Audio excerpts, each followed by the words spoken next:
মন ও বুদ্ধিকে সংযত বা স্থির রাখার প্রকৃষ্ট উপায় কি? কিভাবে চিত্তবৃত্তি পরিচ্ছন্ন থাকবে এবং শ্রীকৃষ্ণের চিত্ত স্থির হবে?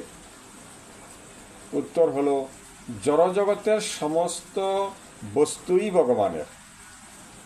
অহং সর্বস্ব প্রভব মত্ত সর্বং প্রবর্ততে। সমস্ত কিছুই ভগবানের এবং ভগবানের দ্বারাই সব কিছুর প্রবর্তিত। আমরা হচ্ছি ভগবানের নিত্য সেবক। আমাদের একটি স্বরূপের প্রকৃত পরিচয়। অতএব জগতের কোনো বস্তুতে নিজের ভোগ বুদ্ধি না করে সেই সব বস্তু ভগবৎ সেবায় উপযুক্ত এইভাবে দর্শন করাটাই প্রকৃষ্ট দর্শন।